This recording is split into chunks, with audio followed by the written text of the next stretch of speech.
Texas Lutheran University.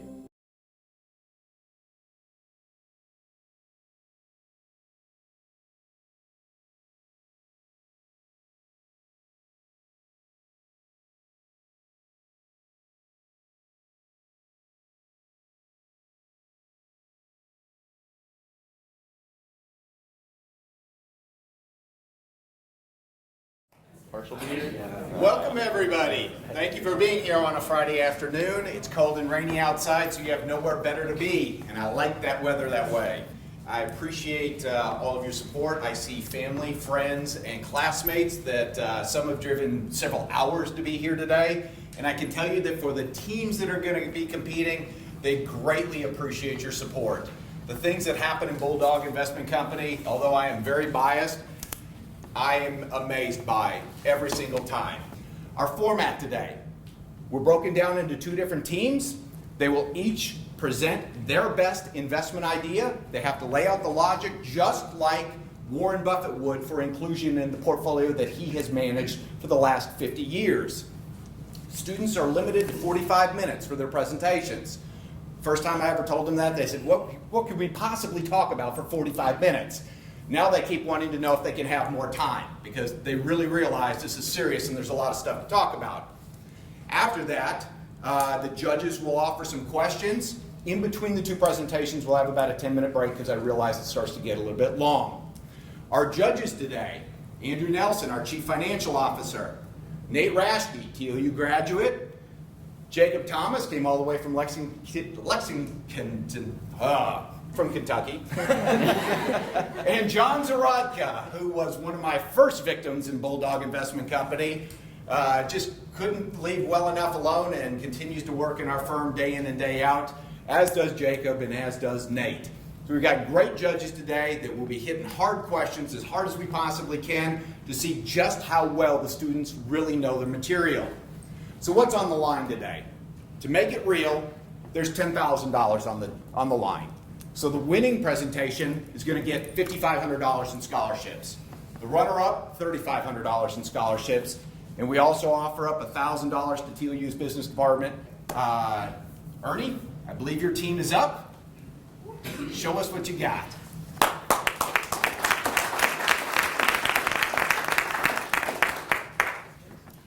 Hi everybody, we are the Mighty Morphin Stock Exchangers. Today we're going to be presenting Cognizant Technology. I'm Ernest Stevenson. I'm a senior math and economics major from Hitchcock, Texas. This is my 6th semester in Bulldog Investment Company. I'm Eli Von Berg. I'm a senior business economics major from San Antonio, Texas. This is my 4th semester in the Bulldog Investment Company. My name is Chase Dawkins. I'm a freshman from Prosper, Texas. I'm an accounting major. This is my 2nd semester in Bulldog Investment Company. I'm Audra Barr. I'm an accounting and English double major from McQueenie, Texas, and this is my 2nd semester with Bulldog. My name is Neil Wagner. I'm from Austin, Texas. I'm a senior psychology major, and this is my 5th semester in Bulldog. We have 2 members of our group that are presenting today that helps out with some of the research, Wade Dillenbeck and Amanda Serrell. So now I'm going to start us off by talking about the history of Cognizant. So in 1998, Cognizant Corporation started off and they split it into 2 companies, IMS Health and Nelson Media Research. Then again in 1998, Cognizant Technology transferred from Cognizant Corporation, and they spun off of IMS Health, and they had their first IPO, which means they now have publicly traded stock. Then later in 1998, they moved the headquarters to the United States, which is located in New Jersey. Then in 1999, they decided to focus on application management. Then in 2003, IMS Health sold their 56% stake in Cognizant, and then from 2003 to 2012, they have been listed as one of the top 100 fastest growing companies. So now I'm going to talk about the recent news of Cognizant. So in 2013, Cognizant passes Infosys as the 2nd largest IT firm in India. Then recently the Affordable Care Act has been passed, which Cognizant is hopeful this will increase their revenues as now everyone has access to health care, which means the hospital's demand is going to increase, which means their systems will have to be updated, which will hopefully generate more revenues. Then Cognizant has been ranked 12th place among the Forbes list of top 25 fastest growing tech companies. Now we're going to talk about acquisitions they have made since October 2013 when they first acquired Equinox, which is a consulting company. Then in October 2013 again, they acquired ValueSource MB, which is a banking company, insurance company. Then later, in September 2014, they made their biggest acquisition, which was Trizetto Corporation for $2.7 billion. This is going to help with their healthcare IT software and solutions. Then later in October 2014, they acquired Cadent Group, which Cadent Group is going to help with their marketing and branding. Then their most recent acquisition was Odyssey, which will help with their cloud solutions and software. Now Eli's going to talk about their business model. All right, so what Cognizant does is they provide information technology through their proprietary Cognizant 2.0 platform. This seeks to integrate social media, analytics, and the cloud to optimize the everyday business practices of their customers. They provide consulting services and they provide business process services. So we think of Cognizant as an IT company. What we really need to be thinking is Cognizant as a human resources company. So they serve their customers through what they call the Cognizant approach. So they use their global delivery model with their domain expertise and provide a portfolio of services for the customers. Their global delivery model includes 75 delivery centers worldwide and a 4-tiered global architecture of employees. They have in-country delivery centers, regional delivery centers, and global delivery centers, as well as on-site client services. This is part of their two-in-a-box operations model, which is something that they do that is really unique to Cognizant. So they have employees on site working with their customers' IT personnel to help develop their IT infrastructure and the software that supports that infrastructure. And they really get to working knowledge of the internals of the business. At the same time, they're provided support by their offshore employees who then work while their on-site employees are off the clock. So you have 24-hour coverage. Their domain of expertise is split into 4 different areas. You have financial services, healthcare, manufacturing, retail and logistics, and other, which includes communications, information, media and entertainment, and high technology. High technology just means new software developed through independent service providers. So they break these 4 areas down even further. They break financial services into banking and insurance, healthcare into healthcare and life sciences, manufacturing, retail, and logistics into manufacturing and logistics, retail, travel and hospitality, and consumer goods. The other, again, is just communication, information, media and entertainment, and high technology. So the portfolio of services, they break it down into 2 subgroups. You have consulting and their technology services, which include business process, operations and IT consulting, application development and system integration, as well as application testing. So this is the stage where they work with your IT personnel to establish your IT infrastructure and then the software that supports that infrastructure, as well as integrate that into your business to optimize what you do in your business. The other half of their portfolio of services is their outsourcing services, where they provide application maintenance, IT infrastructure services, and business process services. So this is where they provide the support and the maintenance and management of your IT infrastructure, along with those updates to keep it running smoothly. So we talked about Cognizant as a growing company. In order to look at how they're growing, we look at how they're growing their customers. So in 2011, we saw they had 785 customers. In 2012, they had 821. And then in 2013, they jumped all the way up to 1,197 customers. This shows that they are growing their customer base year over year. 97.2% of their 2013 revenues came from clients that they held through the end of 2012. So while at the same time they're growing the customer base that they have, they're also retaining the customers they previously had. So this graphic shows a breakdown of the customers and the industries that those customers are in. So you can see that you have insurance, banking, manufacturing, retail, information, technology, communications, and healthcare. So they have customers in pretty much every industry around the world here. This highlights a few of the big ones. So our Cognizant covers 27 of the top 30 global pharmaceutical companies, 9 of the top 10 biotech companies, and 9 of the top 10 European banks. So now it's important to break down where we're deriving our revenues from. So we get 78% of our revenues from North America and another 18% from Europe. The remaining 5% is from the rest of the world. So this shows that we really have room to grow, and we see this as an opportunity to grow throughout the rest of the world and continue growing our revenues. So now breaking down the revenues by segment, you can see that financial services make up 40% of the revenues, with healthcare making up another 27%, and manufacturing, retail, and logistics making up 21%. While financial services is currently the largest segment of their business, they expect that the healthcare segment of their business is going to expand moving forward because of the increased enrollment in healthcare due to the Affordable Care Act. So it's important to look at what kind of operating margins they have in each of these segments. So how much of that top line revenue they're bringing down to their operating revenue. And you can see that healthcare, they have 36% margin. In financial services, manufacturing, and other, they have between 32 and 33. This is only a 4 percentage point spread, so no one area of their business has a significantly higher operating margin than the other segments of their business. Cognizant has stated they are committed to expanding into higher margin areas of healthcare. So moving forward, this is a margin that we will hopefully see increase. So now, it's important when looking at a business, we need to look at things that are potential risks to our business. One of those would be competitors. WePro, TopTalk Consultancy Services, Accenture, and Infosys are 4 direct competitors with Cognizant. HP and IBM compete in a wide variety of areas in the IT industry, but only compete with us directly in HP's security enterprises and IBM's global services segment of their business. Ernie will talk about that later. So now on to risk factors. In the IT services industry, reputation is everything.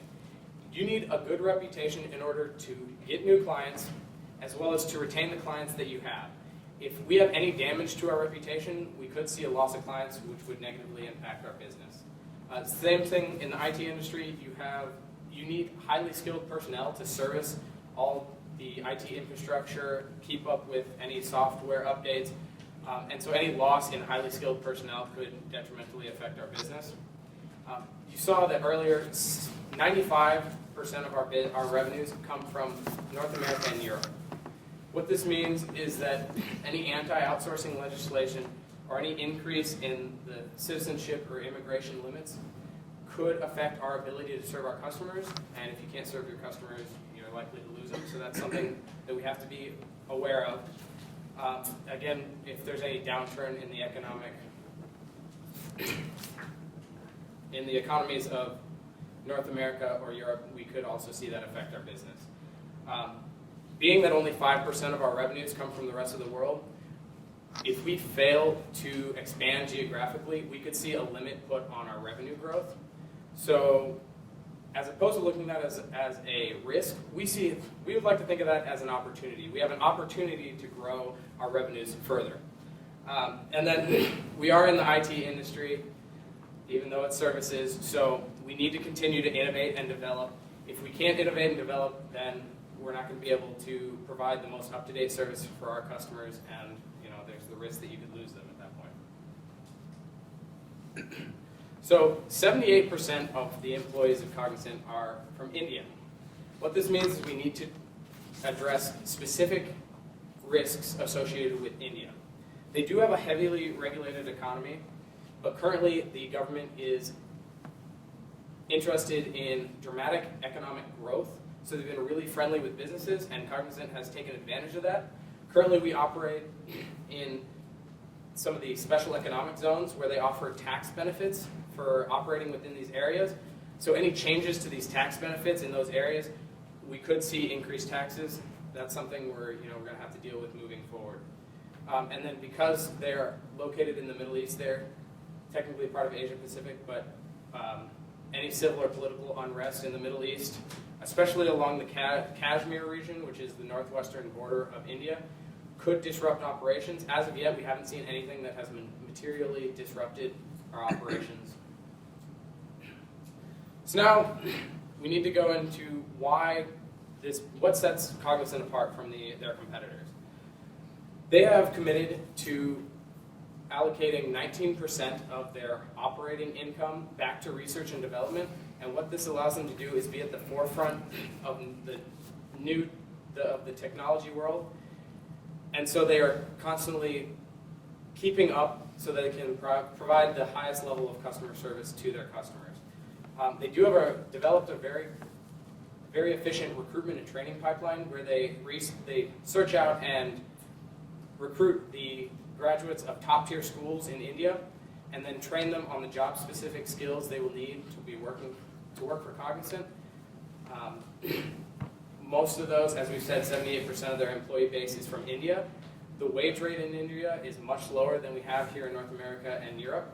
So they're taking advantage of low-cost professional services, as well as Cognizant is one of the first IT service providers to really try and capitalize on the integrating social media and analytics to optimize what businesses can do and improve the client relationship with businesses and business-to-business relationships. So what this means is we have a protective moat. A protective moat, what we think of as something that really separates us and allows us to continue to be dominant in our industry moving forward.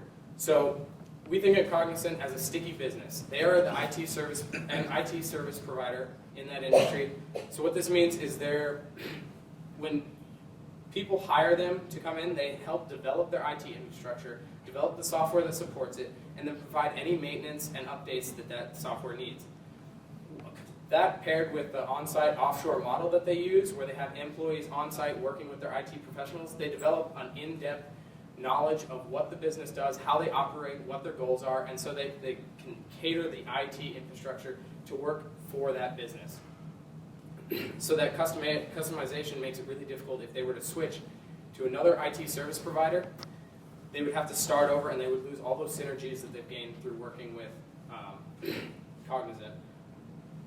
And then the last thing I did mention, reputation in the IT service industry is huge. If you need a good reputation so that people feel secure when they begin working with you, that their IT infrastructure is going to be secure, and that you're going to do everything you can to help them in their own business practices. So these are what we would consider their protective moat.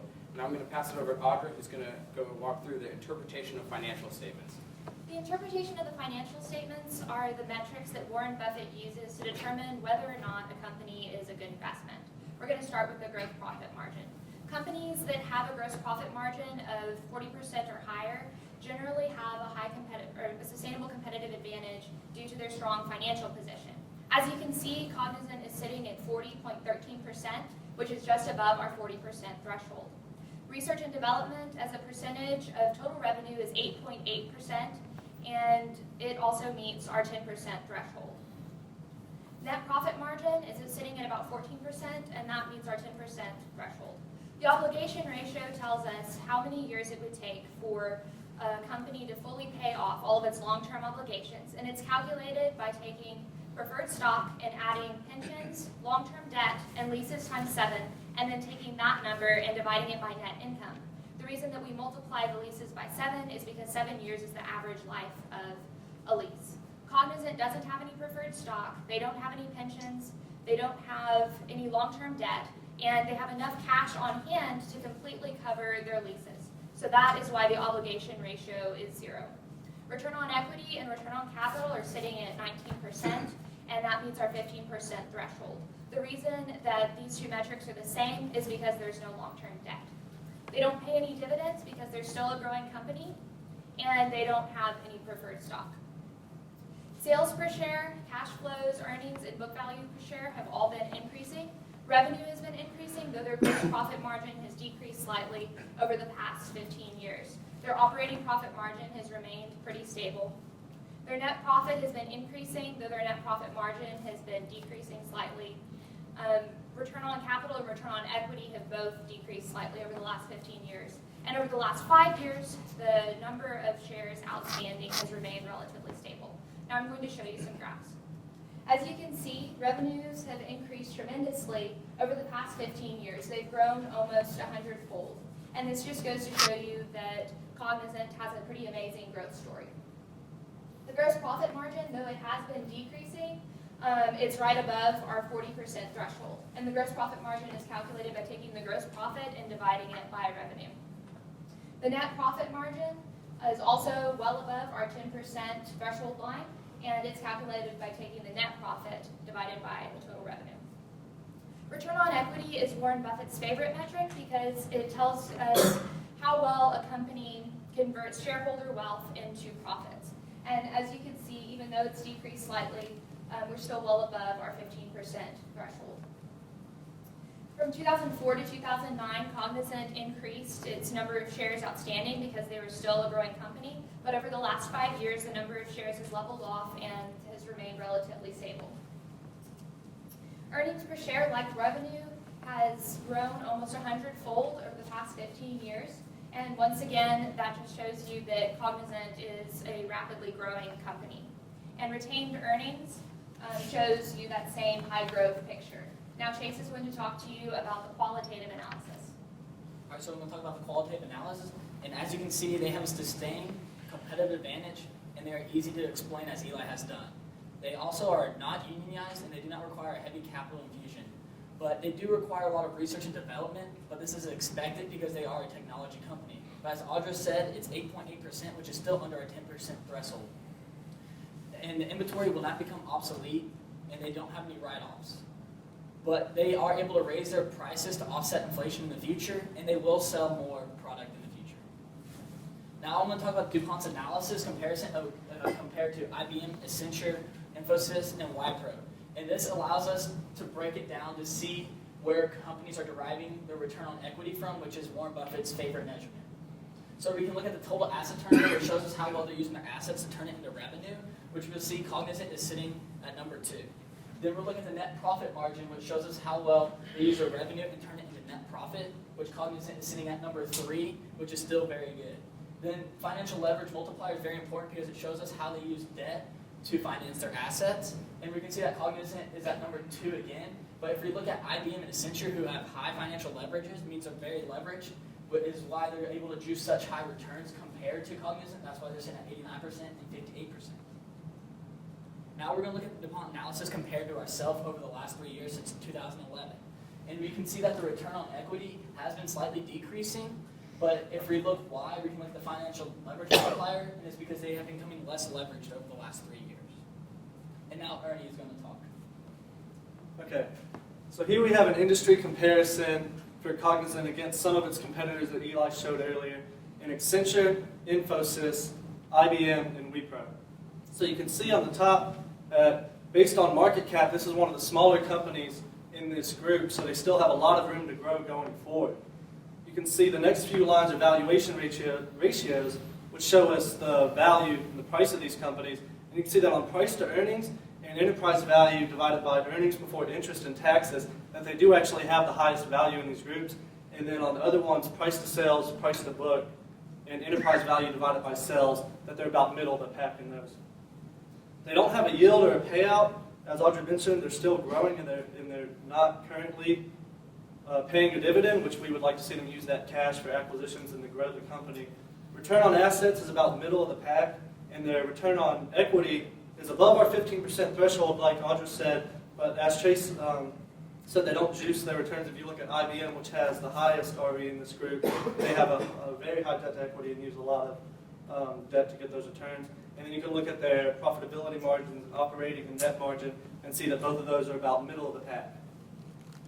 So now to continue the industry comparison, you can see that over the past 5 and 10 years, Cognizant has grown both their earnings and their sales faster than any other group in this comparison. And you can see also over the past year, they've grown their revenues faster than any other group, with their 1-year earnings growth being behind only Infosys and Wipro.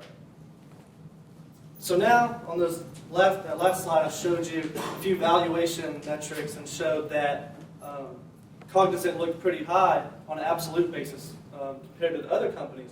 But here, what we want to do is say that Cognizant has a higher range, and they've had a higher history of where these metrics have been. So we're going to look at these few metrics over the past 5 years and where the company has been in those 5 years, and then see who's lower to their, or closer to their low values, and who's more cheap compared to themselves. So you can see that on price to earnings 5-year range, Cognizant is only behind IBM and Wipro at being in the low end of its range. Now going on to price to sales, you can see that it's only behind IBM on being the cheapest based on its range for that metric. Now for price to free cash flow, you can see that it's only behind Infosys at being the cheapest and the lowest to its lower free cash flow values. And then now for 5-year price to book range, you can see that it is actually the closest to the low end of that range. Okay, so now we're going to look at the discounted cash flow model from Guru Focus. And what this lets us do is it lets us plug in a growth rate, and then it grows earnings or cash flows at that going forward, and then discounts it back at a rate of 12% to see what a fair value would be for the company today. So we see that if we plug in 5-year earnings growth of 22%, then we would have a fair value of about $87 and a 35% margin of safety. So now we're going to break even to see what the company would have to grow on for us to break even. So you can see that if we plug in a 17.4% earning or growth rate, then that would give us a 0% margin of safety. And then now we're going to do the break even a little different by adding in tangible book value. And once we add in tangible book value to the calculation, you can see that to get a margin of safety of 0%, we need only a growth rate of 14%, which is lower than any of those growth rates you see below. Okay, so now we're going to look at the conscious investor reports. And what these let us do is they look at past earnings per share and sales per share growth, and then look at these numbers going forward to see what we can expect as a return if we invested today. So you can see that based on 3-year earnings growth of 19% and 3 years of sales per share growth of 20%, that we, with stability ratings of about 99%, will show how stable, just how predictable those growth rates are, that we could expect a return on our investment of about 15.5%. And then now what Conscious Investor does is it builds in a safety model which shows that if things go bad, what could we still expect? So you see that if we cut the price to earnings by 23%, and then we were to cut the earnings growth by 27%, then we can still expect an 8.5% return on our investment. So now we're going to do the same thing we just did, but look at the past 6 years of growth numbers. So if we look at 6-year earnings per share growth of 23%, and then sales per share growth of 26%, and then with stability ratings of about 96, 97%, then we could expect a return on our investment of about 19.5%. And then now for the safety model, if we were to cut the price to earnings once again down by 23%, cut the earnings growth down by 32%, then we could still expect a 10.27% return on our investment. Now we're going to do the same thing once again, looking at the past 10 years of growth rates. So if we look at earnings growth of 30% and then sales per share growth of 32.5%, with stability ratings of about 88%, then we could see that we could expect an annual return of 25.5% return. And then now for the safety model, if we were to cut price to earnings by 23% once again, and cut the earnings growth by 37%, then we could still expect almost a 13% return. So now for the kill it scenario, what we're going to do is it's just a little more drastic than the safety model. We say if things get worse, what would happen? So we're going to use 10-year numbers for this. So for the 10-year kill it, if we were to cut price to earnings by 31% overall, and then cut earnings growth by 50% overall, you can still see that we get an 8.5% return. Now for the kill it again, we just try to see if everything goes wrong, what would actually have to happen to this company for us to break even when we invest in it.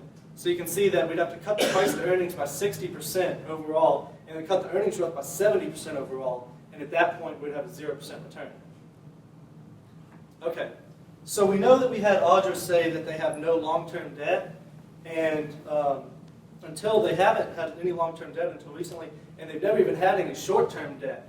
But with this TriZetto deal that Chase talked about, this is a very large deal, $2.7 billion, and this deal closed in November 2014, and they're still in the process, as of the latest report we looked at securing this debt. So what they're going to do is they're taking out $1 billion in long-term debt that will expire in 5 years to help pay for the TriZetto acquisition and then pay the rest of the deal with cash. And then they're going to take out a $750 million revolving line of credit to just help with general corporate purposes and everyday business expenses. So we still have the obligation ratio at 0 because even after spending all of this large amount of cash on the TriZetto deal, they've got a lot of cash on hand, and so their cash on hand could still cover this new $1 billion in long-term debt, plus the about $800 million in leases that Audrey talked about earlier. So they could still cover the debt with their cash, so we put the obligation ratio at 0. And now Leon's going to talk about the intra-portfolio valuations. All right, so what the intra-portfolio valuations allow us to do is take a look at where Cognizant sits today versus other stocks that we own in our portfolio. So the first metric we're going to look at is price to earnings. And on your left, you can see the absolute value ratio of 24 is a little bit on the higher end of what we would see in our portfolio. But when we compare that ratio to Cognizant, to itself over the last 5 years, you see that Cognizant's ratio becomes a little bit more attractive and moving up to the cheaper end of our portfolio. Price to sales paints a very similar story with a ratio of 3.4 on the cheaper end of our portfolio.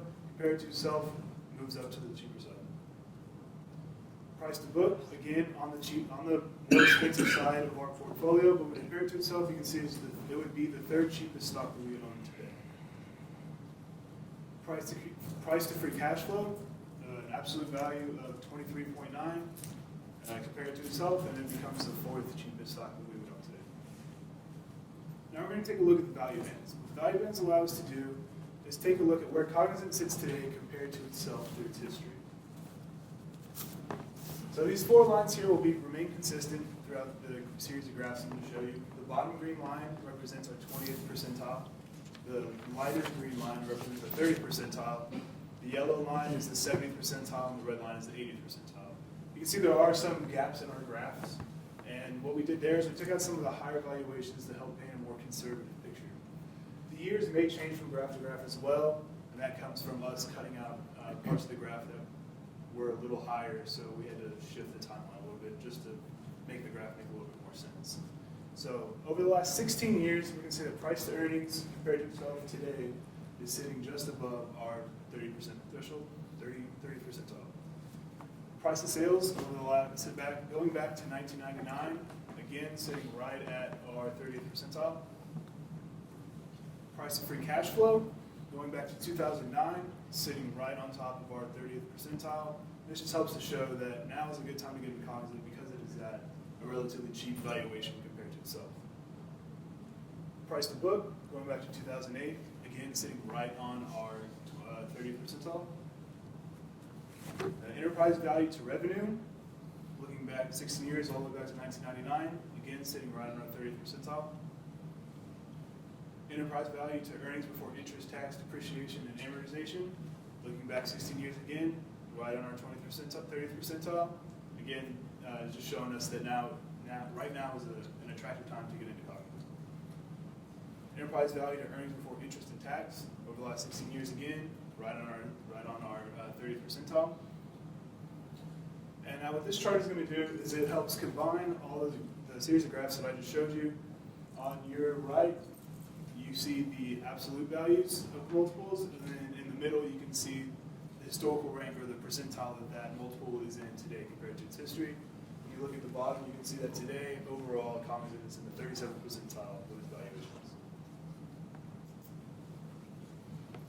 Okay, so Leon did a great job of showing Cognizant's valuations, it's where it's been in its history, and he touched on also it against our portfolio, and I showed it against some competitors earlier. But we wanted to end on this price to earnings growth ratio, another valuation ratio, because we believe that this helps us best show the picture or tell the story that we're trying to tell with Cognizant. So you can see that first we have the price to earnings that we got from Guru Focus, and then the 5-year projected earnings growth rates that we got from Value Line, and we divided the price to earning by the earnings growth to get a PEG, the PEG ratio. And it's another valuation ratio, but what it does is it factors in growth, which Cognizant is a high growth company, and so we believe we're just paying a premium for that, it might look like. But when you factor in this growth against some of our long-term value blue chip stock holdings like Advanced Auto, Pepsi, Walmart, and Coke, among others, based on the price to earnings, it might look very different, and we wouldn't buy at these price to earnings values. But when you factor in the growth, it gives us an attractive PEG, and you can see it's the cheapest in this group. When we divide the P of 24 by the earnings growth rate of 19.5%, that gives us a 1.23 PEG, lowest in the group. So we just think that the growth helps us show the actual value of this company and then the way we're valuing it and where we see it going. Okay, So now just a quick summary of why we want to invest in Cognizant Technologies. As Eli said, this is a very sticky business. This is an IT services business that really embeds themselves in your daily practices. And in addition to high switching costs, it's very hard for you to switch suppliers without interrupting your daily flow of business and just causing problems. With that comes great financials. It's a very financially sound company. As Audrey and Chase showed, they meet all of our thresholds, all of our metrics, and just very great company. Very strong cash flows. This company that produces a lot of cash. They've got a lot of cash on hand, and we like seeing them use this, and they've been buying a lot of companies, as Chase showed, and to continue to try to grow. So saying that, it's a very high growth company. And even though the growth rates may have slowed down over the years, I believe this has just gone from a very high growth company to a high growth company. And we still think that there's growth and potential gains to reap going forward, and that's why we want to get into it. And with that, we think it's very fairly valued. As Leon showed, it looks fair on the value bands, and when you consider the growth and the different range that it has maybe than some of our current holdings, we think it's very fair and a good time to buy. So our decision is to write a put option contract at a $50 strike price with an 80-cent premium and a March 20th expiration date. This would effectively put us into the stock at $49.20. We are the Mighty Morphin Stock Exchangers, and we hope we convince you to invest in Cognizant Technology. We'd like to thank Dave Sather for this opportunity. Thank you all for being here. Thank you for your time. We're now open forward to any questions. Mr. Zarodka, fire away. You guys talked about how several times you pointed out that it's a high-growth company. On a high-growth company like this, why do you think net profit margins are declining as well as return on capital is declining? If return on equity is Warren Buffett's favorite metric and it's declining, is that okay, even if they're growing? And then you showed that Accenture and IBM, two of their competitors, have actually juiced returns by taking on debt. But you kind of use that in a negative context. So in an environment where their returns, they're not being as efficient, what's wrong with taking on debt? Okay, so that's a fair point on we should have painted the debt and juicing the returns with debt in such a negative light. But when we mean that, what we say is that would be bad if it got out of hand, if they just had too much debt. So I think IBM has an acceptable debt load. We just want to show that that's why it is higher, based on total asset turnover and net profit margin. They're very competitive, even though it looks so low. And I do think that that it is a great time to take on debt with low interest rates. And so I do think that's a smart decision, and we're hopefully going to see them taking on debt. We just showed that they're taking on that short-term debt, but they're taking on that $1 billion in long-term debt. And so we hope to see that going forward, that they can get some debt and to help their returns, help with acquisitions, and help juice these returns going forward. Increase our return on equity, as long as they do it at an acceptable level. And I think that we're crunching the numbers, and I think that we decided that with this $1 billion, with their net profit that they have, and the amount of leases that they have, with their cash on hand, that we think they have room to pay it off within 5 years of net profit with cash added back to take on another, I think we said $6 to $7 billion in long-term debt that we can still see at an acceptable level, in addition to this $1 billion that they're in the process of taking on. So I don't remember the first question you asked. That was kind of the second and third part. I just kind of jumped on the end. Well, the debt part, but also they're growing. Is there an issue with them possibly sacrificing some of their margins in order to grow? Because their margins are declining, even though you're saying that they're a high-growth company.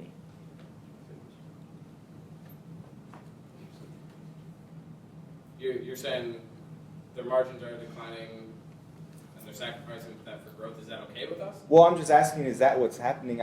Because you guys pointed out their net profit margins have gone from 17 down to the high 13s or 14, and then their ROE is also coming down in the process.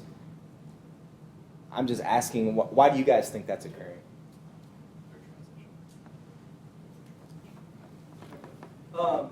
So the return on equity, real quick, as we showed in the DuPont, the net profit margin that was coming down a little bit, but I think the total asset turnover was going up. And so I think yeah, part of that was the net profit margin, but I think also part of it was the, for the RE, part of it was the financial leverage multiplier. It's been going down when you saw comparative.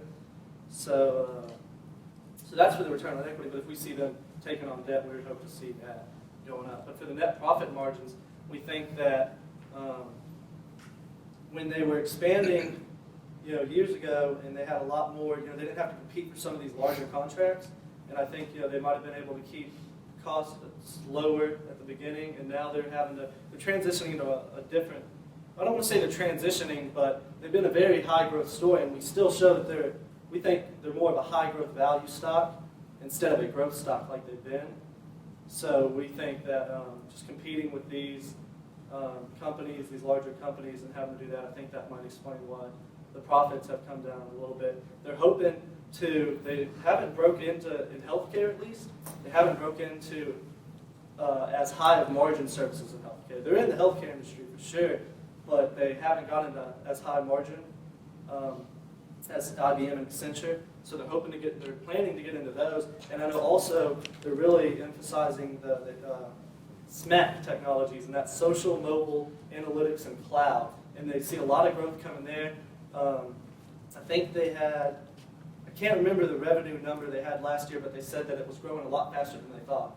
So they're hoping to keep it. It was still a relatively small part of the business because they're, I think it was about maybe 10 to 15% of revenues, but they're trying to get into that because there's higher margins there. So hopefully switching into these businesses, they'll see margins steady off, and then return on equity go up with that. So hopefully. Thank you.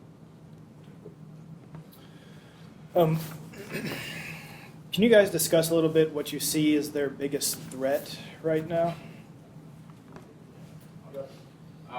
Currently, there's a lot of anti-outsourcing sentiment, and there is actually some anti-outsourcing legislation, especially in Europe. So we would consider that as our biggest threat because we are an outsourcing company. We're talking about a company that sends their employees on-site as well as servicing their IT needs from offshore, so in these various delivery centers around the world. So yes, anti-outsourcing legislation would be the biggest threat to us. Currently, they've been working around it, and they've been working around it very well. They're still making, like I said, they have the 78% of revenue come from North America, so Europe only makes up to 18%, and that's where the biggest anti-outsourcing legislation is found currently. Okay. I'm going to change directions a little bit. As far as your clients at Cognizant, how do they bill their clients? Can you discuss that a little bit? And do you see any advantages or disadvantages with the way that they structure their contracts with their clients? Okay, so they bill and collect on relatively short cycles, and they said that this is more of the industry standard for contract length and stuff. But I don't know. They say if they're not able to get projects done or anything like that, then they want to receive these payments. And if there was experienced an increase in the time to bill and collect for their services, that cash flows would be adversely affected. They talked about it in their 10K. We weren't really completely sure on their model, but they talk about that with time to bill increasing or different things like that could adversely affect their cash flows. So I'm not really sure. So are these more fixed price contracts or? 34% of their revenues are from fixed price contracts. So the problem with that is that if a lot of these are fixed, then if they were to fall out of a deal, or if something happened with the customer switching on a short notice or something, if they have a lot of these fixed prices and they're not able to switch quickly or change directions, this can hurt them because that's sunk costs, and that's just costs that they've incurred, and they're not getting any revenues from it. So that could be a problem on those contracts, on those fixed price contracts. So you guys mentioned that they recently acquired TriZetto, and TriZetto was a rather controversial acquisition for them. Number one, was the price paid for TriZetto, was it reasonable? Was it a good acquisition? And do you think that it was smart of management to buy TriZetto, or should they have just gone out into the open market and bought back their own stock? Okay, so the thing with TriZetto was it was a $2.7 billion acquisition, as we talked about. And they said that based on market capitalization, they paid $1 billion premium for this company. So a lot of people were saying, or some people were saying that they paid too much for this company. And if you looked after they bought this company at the investor reaction, stock price didn't hurt at all. So I don't think that at least the investors or a lot of people, I don't think there was a general sentiment that this was a bad deal or an overpriced deal. TriZetto really, as Eli's talked about, they're really trying to expand into higher margin healthcare services, and we think that's something that helps go forward. And this TriZetto is a healthcare software company, and they'll help us get into that into those markets. So I think even though we like to see companies buying back stocks, especially in Bulldog Investment as value investors, we really like to see companies buying back stock to give us a bigger piece of the pie. I think that really right now, Cognizant should still be focused on expanding into these new industries, expanding globally. So I really think that they should be. I think is a good deal to try to break more into this industry. I expect, I think over the next 5 years, $1.5 billion, $1.5 billion in revenue synergies from the TriZetto deal, and that it brings a lot more customers, a lot larger customers in the healthcare industry, and I think it was a good deal. So. You mentioned that reputation is huge in this industry, that it's how you acquire new customers, it's how their business thrives. But it's such a nebulous concept, reputation. How do you know that Cognizant has a good reputation? Is that something that's measurable? Is that something that has changed or improved over the last couple of years? Well, Cognizant is still a relatively new company. And that's why we were looking at the customers. When we were looking at the increase in customers over the past 3 years, you wouldn't get new customers at the significant jumps in the amount of customers that you serve if you were stealing all their data all the time. People would eventually catch on. So I think we see by the fact that they're very successfully growing that shows that they do have at least a respectable reputation in their field of service. And then also I think, I can't remember by who, but I think it might be by Forbes. They're listed as the third most admired IT company in the world, global IT company, behind IBM and Accenture. So those are two competitors, and we know that everybody knows IBM. It's a huge company, and Accenture in the industry is a well-known company.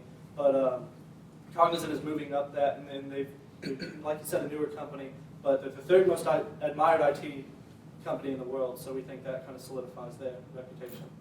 Thank you. Might have missed it. You had a slide with some selections from the portfolio where you compared Cognizant's PEG to some of the other holdings. Was IBM on there? IBM was not. Do you happen to have their PEG? What's their question? Yeah. No, I don't have that.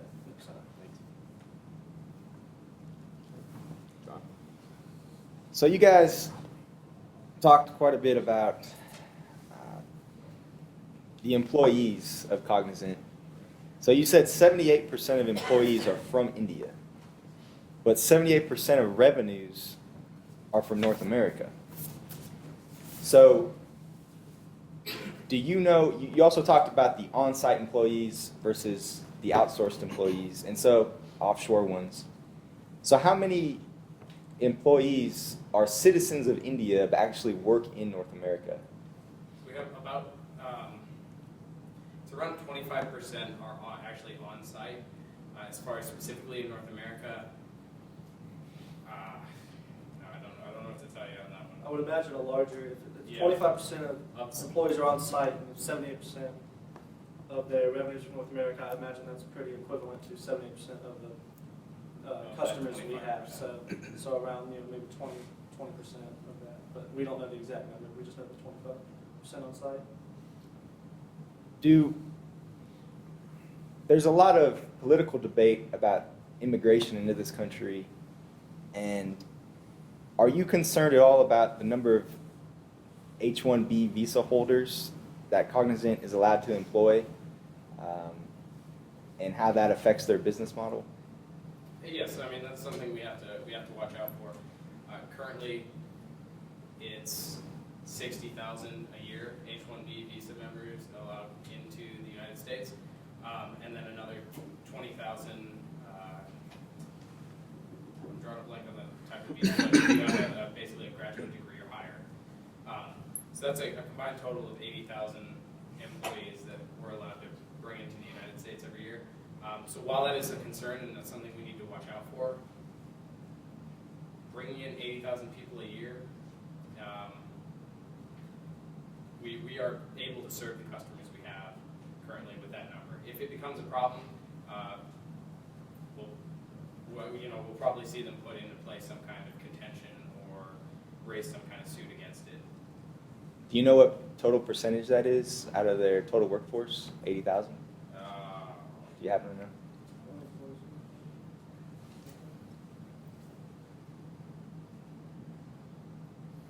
That does not.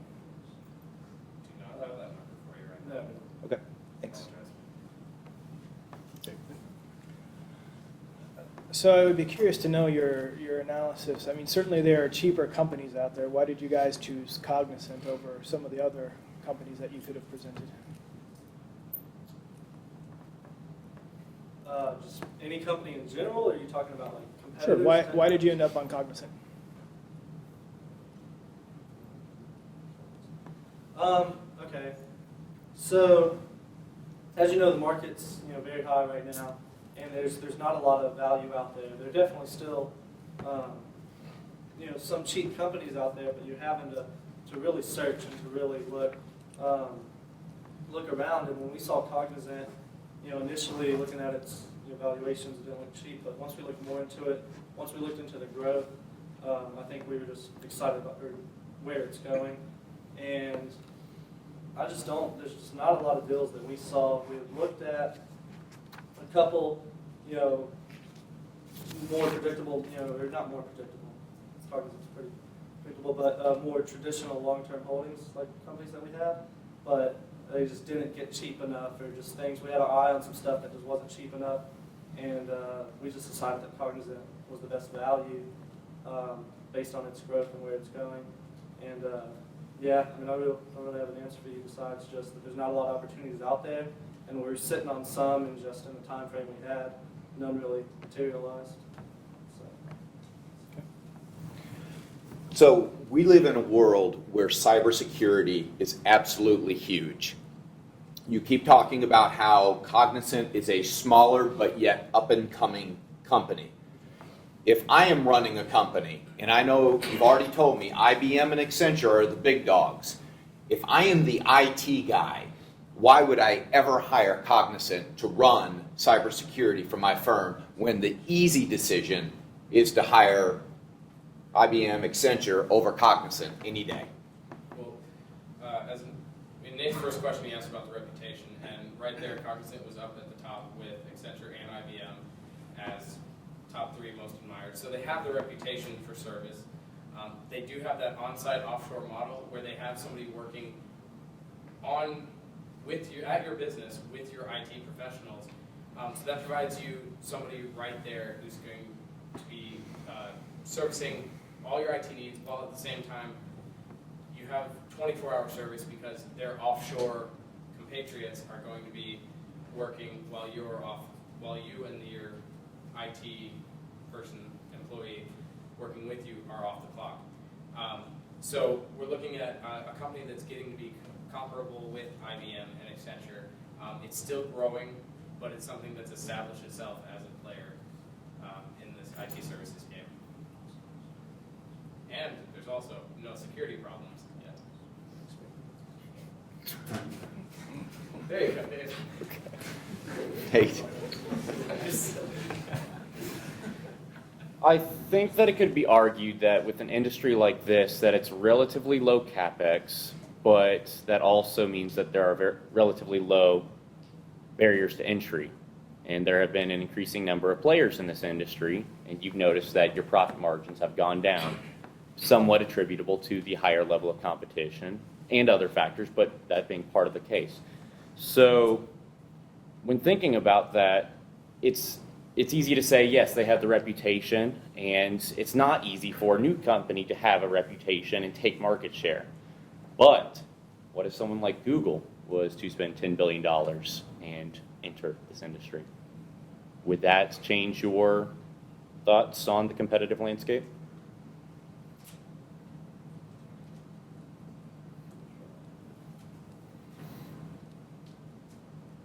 So you say if Google or whoever spins off another company, they have the brand name, they have the reputation, they have the recognition, they'd have a lot of catching up to do. So we're a fast-growing company, and continuing to grow very fast. So and now Cognizant is a player, like you said, it's right up there with IBM and Accenture. So while a spin-off may have moderate success, it takes some time before they were really a competitor. I think it's just hard I think the big advantage of that, I think what you're getting at with Google or Oracle, would be that they would have the strong brand name, like Eli just said, and they'd have some sort of existing client base, because they would already have clients that they have, and they could just offer them new services or offer them a new field. But I think with just the way the IT services landscape is, especially the way we are with the customer employee base in India and on-site offshore services, I think it would just take a lot of time, and I'm not sure if a company like that would see that, at least if I was owning that company, in their best interest, is whether buying back stock or expanding into fields they're already at and just getting better. I'm not sure that they would do that. If they did, I think, like you said, just a lot of catching up to do, and I think it's just a harder industry to just really get your foothold in. It would just take time. They would, at least within that business segment, might stagnate for a little bit before they get going, and I'm just not sure if that is most. Do you know if IBM and Accenture have any similar exposure with regards to the offshore outsourcing, or are they really so different in their business model that they don't have the same exposure if there was legislation that reduced their ability to utilize that? I don't have any numbers on IBM or Accenture as far as their number of operations between borders, as far as employees being placed in different places. So the best I can say is, they do operate globally, so they're going to be exposed to some kind of foreign currency risk, as well as I really don't have numbers to give you. Yeah, we don't have any numbers on it, but I don't think either one of them, I think are as deep into outsourcing, or not outsourcing, but offshore, as Cognizant is. But I think there would be, there would be a certain element of risk there, maybe smaller than we have, especially with us being smaller, and for them being so large, especially IBM being so large, and that just being a segment of their business, it might not affect them as bad overall. Whereas it might affect the business, that business segment, but overall they might not be exposed to as much risk, and I think that's why we said that that's a pretty significant risk for us. So yeah, like I said, we don't have any numbers on the percentage of like we do for us, but. Well, thank you very much. Cognizant was very interesting. Why don't we give them all a round of applause?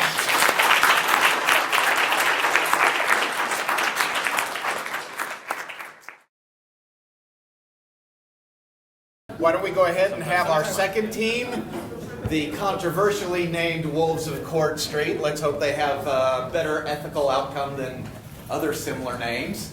So I'm going to turn it over to them. Guys, the floor is yours.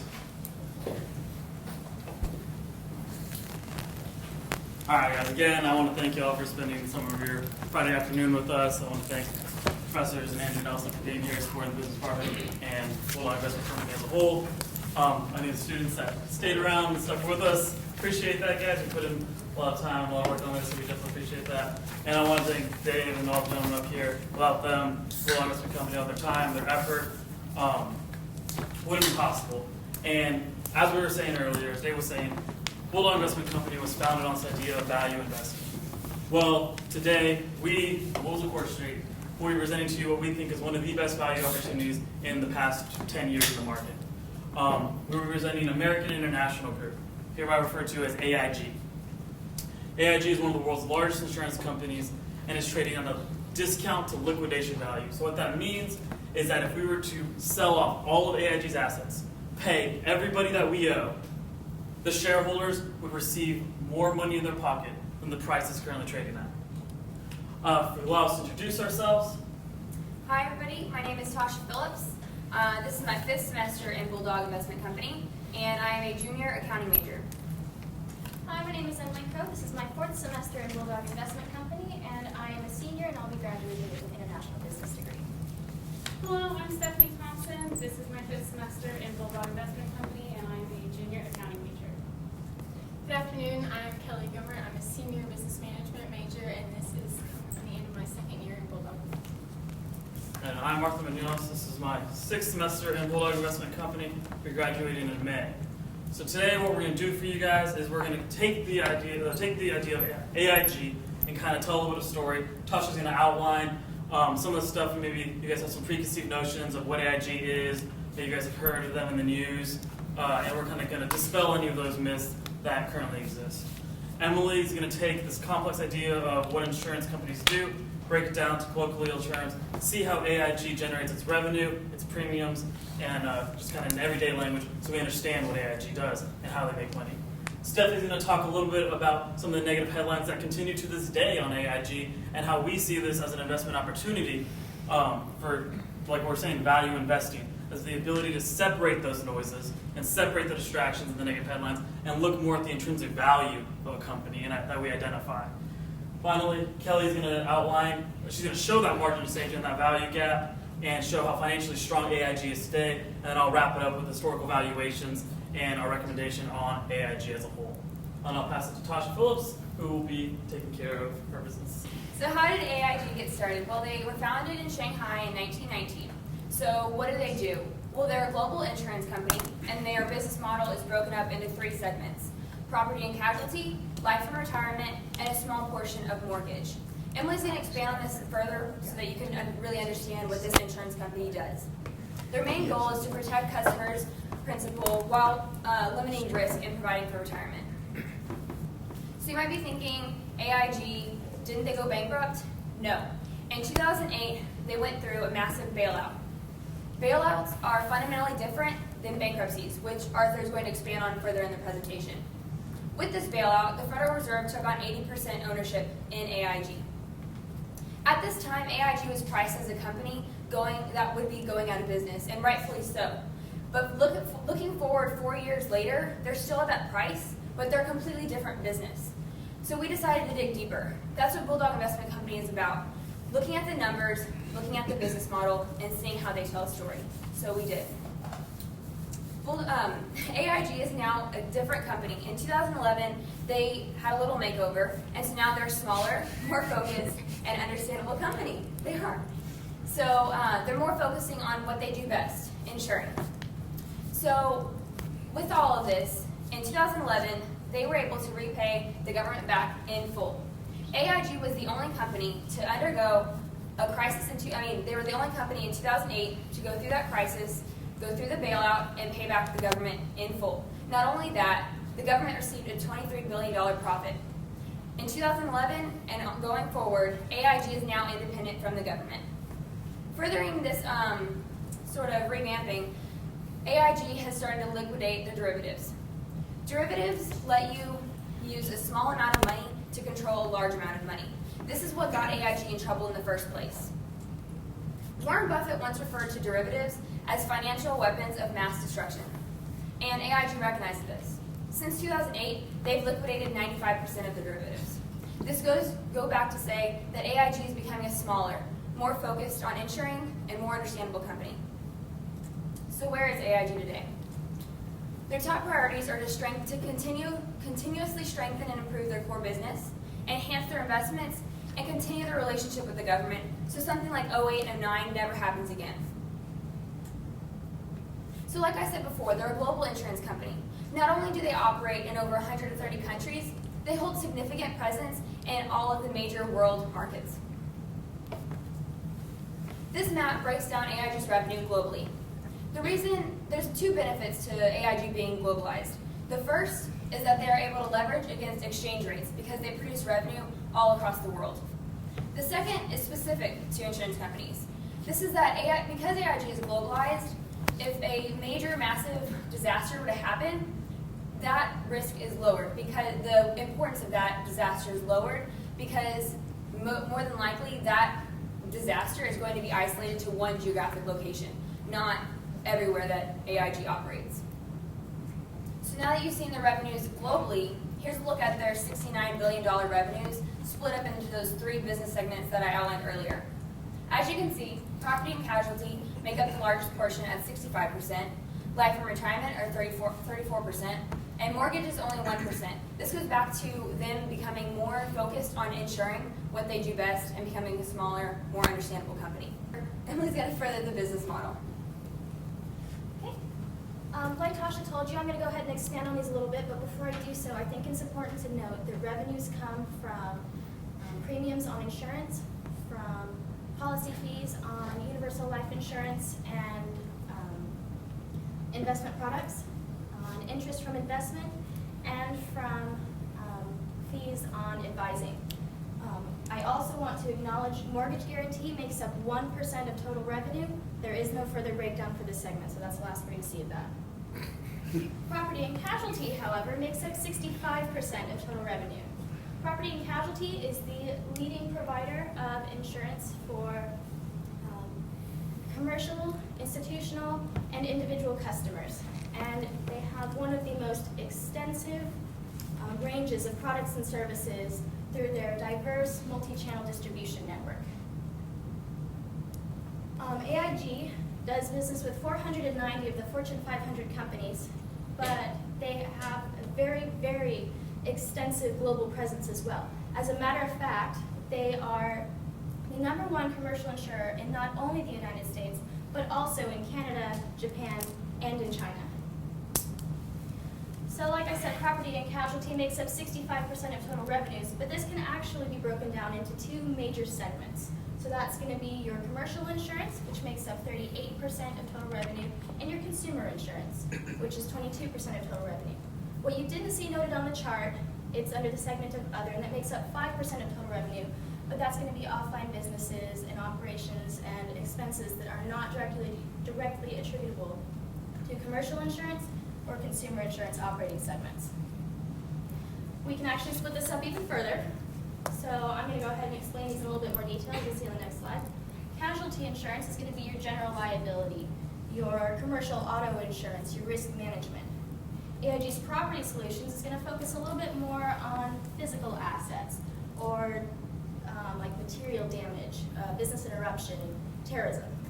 Specialty insurance is going to consist of aerospace, environmental, political risk insurance. And AIG's financial lines are going to focus on that more professional insurance. So cyber risk, as was mentioned earlier, kidnap and ransom, or errors and omissions insurance. Consumer insurance is going to be broken down into accident and health insurance. So that's going to be premium lines that are going to cover customers if they're traveling or if they're engaging in recreational activities, or personal lines, which are financial solutions for successful individuals and their families. AIG manages their risk so that they can focus on their lives. AIG's life and retirement section consists of protection, insurance, and life retirement, basically. So what this means is their life and retirement segment is going to be the leading provider for health or life insurance, annuity sales, and retirement services businesses in the United States. AIG actually covers more than 18 million customers worldwide through their life and retirement segment. It was formerly known as Sun America. Tasha talked a little bit about them kind of giving them a makeover and everything. So it's no longer Sun America, it is simply life and retirement. If a customer calls in and says they want to talk about their Sun America products, then they know where to transfer them. They provide life insurance and retirement services for both groups and individuals. Something that is really important to note, AIG has been ranked in the top 5 companies for life insurance, in the top 3 for annuity sales, and in the top 3 for group retirement. One thing I really want to point out to you on here, it's kind of a big deal, they have been ranked the #1 provider of annuity sales for the past 16 years in a row. So just as in property and casualty, life and retirement can be split into 2 major segments. That's going to be your retail insurance, which makes up 21% of their insurance, and the institutional insurance, which makes up 13% of their insurance, or total revenue, excuse me. Again, this can be split into a myriad of other segments, and I'm going to go into a little more detail on these. So retail consists of these, and life insurance, as we know, tends to be one of the cornerstones in an individual's financial plan when they go and see their advisor.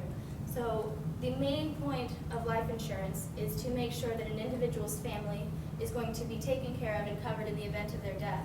But AIG offers a couple of other services in conjunction with this. So they will work with an advisor to set up an inheritance plan for their heirs. They offer a policy that will make charitable contributions after their death, and they will provide for final expenses. Fixed annuities will help customers meet their financial goals as they are saving for retirement, and when they do ultimately reach retirement, help them to be financially secure for the rest of their lifetime. Retirement Income Solutions is a service for both employer-sponsored groups and for individuals, and it helps those in question reach their retirement goals. Brokerage services are offered by AIG, and there are 3, and they focus on things like having premium credit cards and being able to have bill management services for each of their customers. There are also retail mutual funds, and those focus on basically mutual funds and all the services and administrations that accompany them. Institutional insurance focuses on group retirement. This is going to be headed under one of AIG's brands known as VALIC, which is a variable annuity life insurance company, and more than 2 million people trust VALIC to help them meet their financial and retirement goals securely. There are group benefits, and this is for companies that want protection if they self-fund their healthcare benefits packages, or if they have any of their employees traveling overseas or working overseas, accident insurance, etc. Institutional markets are going to be different policies that help with high net worth assets and bank-funded life insurance or bank-owned life insurance.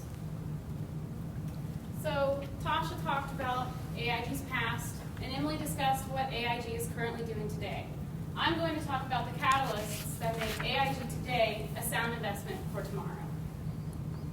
One of the indicators we like to use when trying to decide if an insurance company is a good insurance company or a bad insurance company is the combined ratio. The combined ratio takes money that the insurance company is paying out over total premium revenue. It doesn't include any investment income. So it measures total underwriting profit. The combined ratio can be separated into 3 segments. The general operating expense ratio, the acquisition ratio, and the loss ratio. The best insurance firms generally have a combined ratio of less than 100 because this shows that the insurance firm is making more in insurance premium revenue than it is paying out in general operating expenses, acquisitions, and claims. Using the calendar year over the past 5 years, you can see that AIG's combined ratio has been continuously improving, largely in part due to the loss ratio also improving. Using the accident year, which is widely seen as a better indicator of the insurance industry, how well they're doing, you can see that since 2011, AIG's combined ratio has been consistently less than 100. In addition to metrics, we also like to, in Bulldog Investment Company, we like to look at current headlines. We have learned that the market generally overreacts to news that's being put out. So we would like to look at some of the negative headlines that are currently swirling about for AIG and tell you why we don't really think they are a huge problem, and then we'll look at a few more after that. The first news segment that I'd like to touch on is the Terrorism Risk Insurance Program Reauthorization Act of 2007. This act was created by the U.S. government and promised reimbursement for substantial commercial property and casualty claims that arise from terrorist attacks. This act expired December 31st, 2014. This means that AIG is now more exposed because if there is a non-nuclear bomb terrorist attack, they now have to take responsibility for all of the claims rather than having the U.S. Government potentially cover some of it for them. They have known about this for a while, though, and have adjusted accordingly. And Kelly will talk to you later about why we're not too worried about this. Other news segments I'm going to talk about are AIG's,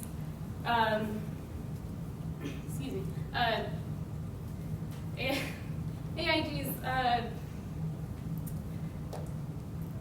being assigned as a systematically important financial institution in the Starr versus United States lawsuit. The systematically important financial institution is one that has been deemed too big to fail, meaning that its failure could potentially cause an economic crisis. On July 8th, 2013, it was announced that AIG would now be viewed as a CFI, and beginning on January 1st, 2015, would be subjected to increased regulation. These regulations include additional stress tests, stricter standards, an early remediation regime process, and possible further regulation if the council that oversees CFIs deems AIG to be a grave threat to the U.S. financial system. The Starr versus United States lawsuit came about when Maurice Greenberg, a former CEO for AIG until he was ousted in 2005 because of an accounting scandal, came out with claims against the United States government saying that they forced AIG to accept outrageous terms in the agreement and violated the shareholders' rights at the time when they took a 80% equity stake in AIG, and later when they issued a reverse stock split without hosting a shareholders vote. Because of agreement between AIG and the U.S. government during the 08 bailout, AIG will have to pay out any legal fees that the U.S. government and the United States incurs. We don't really know which way the trial is going to go, but we are fully aware of the trial, and Kelly will talk to you later about why we're also not worried about that either.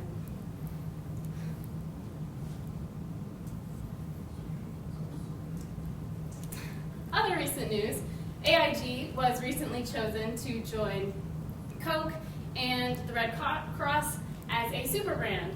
This designation is by invitation only and strengthens a brand's position in the market that it is labeled a super brand. In addition to this, the market's reaction to AIG's selling of corporate paper shows increased confidence in the debt market. The last thing I would like to talk about in the news is AIG's sale of their subsidiary, the International Lease Finance Corporation. In order to streamline their views to more profitable business segments, AIG decided to sell their International Lease Finance Corporation, also known as ILFC. On December 2013, they entered into a sales agreement with AerCap Holdings, and in May 2014, the sale of the ILFC was completed. AIG netted about $2.4 billion in cash and received 46% ownership interest in outstanding common stock of AerCap. In more recent news, there's been talk that AerCap is considering buying back some of the shares that were issued, that were given to AIG. Whether or not this happens, we feel like it's okay if they buy back their shares. That's more money in our pocket, and if they don't, that's what we originally planned for. Now I'd like to touch on some risk factors that AIG has to consider. Pending litigation, regulatory changes in recent years, changes in interest rates, global capital markets and economy, natural and man-made catastrophes, and terrorist attacks. We discussed these in previous slides and have told you how AIG is working to mitigate these risks. Some key strengths that AIG has to work with is that they have world-class insurance franchises that are leaders in multiple categories and work to continually improve operations. A diverse mix of business with a diverse mix of business that takes place in all major world markets, effective capital management that's supported by improved risk management and execution of strategic objectives such as their focus on expanding profitable business segments to improve overall profitability. Their competitive advantages include their large scale of business, their large amount of capital base, and advanced underwriting approaches. And now Kelly Gomer is going to give you the quantitative analysis. Thank you, Steph. So I'm going to cover some of the interpretation of financial statements as well as how we came to find a margin of safety, a way to measure this because AIG is slightly different, which I will explain later. So before I go into explaining all the categories listed on the slides for the interpretation of financial statements, I'd just like to say that yes, some of the thresholds are different. You'll notice as you look at it compared to the prior group's presentation. Additionally, some of the metrics are not listed. This is not due to my oversight, I promise. It is intentional. To measure an insurance company, we use the metrics that Warren Buffett looks at when measuring a financial institution or an insurance company. So in the second column, in the middle, is the values for AIG's trailing 12 months. Next to it is the threshold that we either want to see the values above, below, or somewhere close to. And then on the far left, my left, your right, is whether it passes or fails our tests. So to start with the net profit margin, this is calculated as net income divided by total revenue, and it does exceed our threshold of 10%, which is the standard for all companies that we look at 13.3%. The obligation ratio is a special ratio that we use in Bulldog Investment Company to determine how quickly a company can pay off all of its obligations, be it to shareholders, employees, those that hold their debt, whoever it may be, using the cash that they have on hand as well as their net profit year over year. So 5 things go into this, as previously stated. 1, for AIG, is their long-term debt, which they do have quite a bit. 2 is their pension shortfall, which is not very large, but it is there, so I took account for it. 3 was their leases times 7 years, and they did not have any preferred stock, so I did not have to account for that in this calculation. then added back their liquid assets and divided by net profit, and this resulted in an approximate 3 years that it would take them to pay off their obligations, which is less than the 5-year threshold that we like to see for any company that we evaluate. So while the first two metrics are important and we do look at them for every company that we analyze, the next few are more important because AIG is an insurance company. So starting with interest expense as a percentage of operating profit, the typical threshold for this is 15%, so AIG would be barely above this if it were compared to a regular company. But because it is an insurance company, it has to be, Buffett says it needs to be below 70%, which it passes easily. Insurance expense is an issue that we like to look at because it shows how well management is managing the debt and how much interest they have to pay on it. So the lower this value is, the better. Adjusted debt to equity is calculated as a company's total liabilities divided by shareholder equity plus adding back treasury stock. For a financial company or an insurance company, in this case, they like to see this as being less than 10, which it is at 3.3. Moving down to the dividend payout ratio, the reason we like to see this less than 60% and it's significant is because if a company is paying out too large of a portion in dividends, they're starving the company of money that it might need for operations or to grow or to do whatever it needs to do. So we are happy to say that AIG passes this test at a little under 8% dividend payout ratio. Return on assets is also important for a financial institution, and we want it to be at around 1% because any value that's much, much higher than this suggests that the company might be taking on extra risk that it doesn't need to, and we would rather see this value closer to 1 than not, which it is at 1.67%. Now, because return on equity is Warren Buffett's favorite ratio, we always pay attention to it as well as return on capital, and the difference is that return on capital, for the calculation, it's net income divided by total equity, and return on capital adds in debt to the denominator.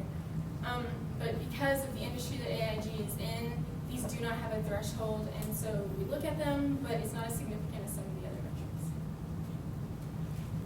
So, a side note before I get into what's actually on the graph, you'll notice that the data is only from 2011 to the trailing 12 months.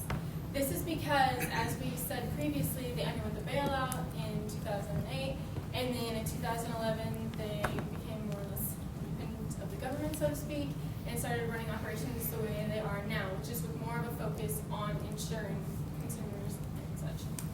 So that being said, with the exception of 2012, AIG's net profit margin is above the 2% threshold that we like to see. So the return on assets, as I said, too high suggests that the company might be taking on more risk than they need to, which was the case whenever they started liquidating the derivatives in 2011, which is why it's higher than the rest. Otherwise, for the remaining years, you can see that AIG's return on assets is near our 1%, which we like to see. And finally, return on equity is important. It's always important to us. You can see it's kind of been up and down, and Arthur will further explain how they're driving the return on equity with a DuPont analysis later on. This is what we like to see whenever we look at a company's shares outstanding, is they're reducing the number of shares outstanding. By doing this, they're essentially giving each investor more of a percentage ownership in the company without that investor having to go out and purchase additional shares. So over the past 3-4 years, since 2011, AIG has repurchased approximately 20% of its shares outstanding. And additionally, AIG management has set aside $1.5 billion to continue this practice, showing that this is yet one more way that they are returning value to shareholders. So this is our version of measuring the margin of safety. The other presentation included a conscious investor report and a discounted cash flow model, but due to their bailout and other such factors, those metrics aren't as valuable, those reports aren't as valuable and pertainable to AIG, so we kind of created our own. Additionally, we really look at the gap between price to tangible book. That gap is really important to us, and it's one of the main reasons why we've invested so much in AIG. So a breakdown, so we took the tangible assets, which are assets that can be liquidated and used to pay various things, be it claims, be it debt, whatever, subtracted out the company's liabilities, and then we divided that amount by the number of shares outstanding and came up with a tangible book value of $75.57 per share, which gives it, and then at the bottom, in order to calculate the margin of safety, we took the tangible book, which is the value, subtracted out the price per share at $51, and divided by the tangible book to get our default model margin of safety of greater than 32%. So as Steph mentioned earlier, this is assuming, our safety model is assuming that we have to pay out the full amount of the litigation that is pending at the moment in the Starr versus the United States case of $25 billion. Even if we had to pay out this full amount, that would knock tangible book down to a little more than $58 per share. With this, we still have a margin of safety of greater than 12%. So to kill the company even further, we looked at, saying, and since Stephanie mentioned how the Terrorist Reimbursement Act has expired and AIG will not be on the hook for these payments, we estimated $5 billion because in our research we found that the property damage estimates for the World Trade Centers as well as the Pentagon after the September 11th terrorist attacks in the United States were estimated at $5 billion. So we felt this was a reasonable estimate to use for this calculation. When we did this, paying out both of those things, we still have a tangible book value of $54 a share, leaving us with a margin of safety at slightly less than 7%. So to completely try to close the gap between tangible book and the price and to kill the company, we added yet another thing, which would be a huge catastrophe. We used $3.4 billion because this was the second largest payout. It was for a volcanic eruption that happened in Europe after the Katrina incident. We chose not to use the cost of Hurricane Katrina because the estimated total cost was upwards of $130 billion. And we didn't feel that this was a reasonable estimate to use for something that AIG would have to pay for. We just didn't feel that that grain of a scale they would be held accountable for. But even if all these three things were to happen and they had to pay out all of it, it would still leave us with a tangible book that is slightly greater than the price at a little more than $52, leaving us with a margin of safety of 2.7%. And the likelihood of those three things occurring is not very high, I would say. And I'm now going to pass it off to Arthur to continue the quantitative analysis. All right, so Kelly just showed where the value gap comes from, and the reason why we look at these financial companies is that's generally what financials are priced at. They're usually priced at 1 to 1.5 their tangible book. So that's why we've chose that metric, and Kelly showed how there is that substantial gap between price and the current, and what we perceive to be the intrinsic value of AIG. In addition to that, we have to also go through the qualitative analysis on AIG. So I'm going to go ahead and start that right there. First thing we do is we ask ourselves, is this a sustained competitive advantage company or is this a commodity? Now, when we think about Bulldog Investment Company, we tend to invest in sustained competitive advantages. However, we identify insurance as more of a commodity. When you purchase insurance, you're looking at a price. You look at who can I insure with and that will give me the best price. And now most of the time that would be a huge red flag. Why would you want to invest in a commodity? When you can purchase a commodity at 37% lower than its intrinsic value, and we just felt that margin of safety was so great that we had to at least look forward, look at it farther, analyze the company. Can you easily explain what the business does? Emily broke down the business model from segment by segment and just kind of broke it down to very basic things that we kind of understand and we deal with, and maybe in our everyday life, but we deal with in our lives. So it's AIG heavily unionized. The reason why we care about this is unions have the ability to disrupt the day-to-day business operations of a company. So we tend to stay away and abstract away from companies that do have a lot of unions. AIG does not. We look to see, does it require heavy amounts of capital infusion? The reason why we look for this is because we're always wary of people who are willing to give us money when we don't need it, and probably not as willing to give us money when we do need it. So we try to stay away from companies that do have lots of amount of capital infusion, because in order to stay in business, they have to go to the bond market through the banking system to take on a loan of that size. Again, we stay away from lots of research and development. The reason why we do this is you constantly have to innovate. And if you're always the company that has to come up with the latest and the greatest thing, I mean, that's just really, really difficult to constantly stay on top of the ball. And we want to have a safer investment. One of the things we always say when we invest in a company is if we were to leave the company, if we were to leave the stock market would close for 10 years, would we be comfortable with everything in our portfolio? And that's the scenario, and the kind of research and development talks to that is we don't have to constantly be the one that innovates, we don't constantly have to be the one that comes up with the next best thing. Can the inventory become obsolete? As Kelly was saying, the assets on there are all liquidatable. So they cannot become obsolete because they would liquidate them if we needed to. And I mean, they have expirations and usually they have payouts if like it's gone or something like that. Are there any kind of one-time write-offs? So if you abstract away from 2011 and we look more at the last 2 or 3 years, anything that would change earnings or anything like that. And we do have that sale of the of AeroCap, or to AeroCap, but I mean that wasn't a substantial one-time write-off to AIG size. So we have to ask ourselves, will the company be able to offset inflation? It's very important when you just do business in everyday life. And we say AIG is positioned as well as any other insurance company to offset inflation if and when it occurs, due to their size, taking advantage of the economies of scale, the diversification across the world, and the diversification across each segment of the business in which they generate premiums. Will the company be able to sell more in the future? As Tasha mentioned, the company was founded in 1919. So in 4 years, we'll be looking at 100 years of AIG. And the demand for insurance is not going anywhere. So yes, AIG will be able to sell more insurance in the future. One of the things we have to ask ourselves is, could we create that competitor with $1 billion or any kind of realistic sum that a competitor could be made with? And AIG has $500 billion in assets on their books. So again, something of that size and magnitude would not be overnight. We're not seeing a competitor pop up anytime soon. How can I lose money? So we have to ask ourselves, we see what the upside is to AIG. We're telling you that we see a substantial discount from price to tangible book. So how can we lose money with us? We always have to ask ourselves. Warren Buffett says rule number 1 is don't lose money. Rule number 2, don't forget rule number 1. So we have to, anytime we're evaluating a possible investment, that's one of the things we have to ask ourselves. So as Kelly showed you, one of the ways we could lose money would potentially be if that tangible book lowers substantially. Or if the price does not move up. But again, we kind of killed it again, trying to build in that margin of safety so that we'd be more comfortable with the investment.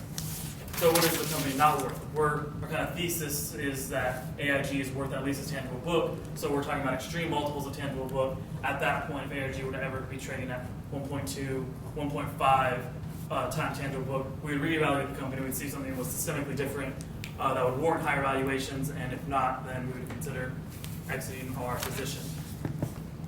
So we have to ask ourselves, if the stock drops 50% today, will we buy more? That's one of the key questions that are we comfortable with this company? Do we feel we've done enough research?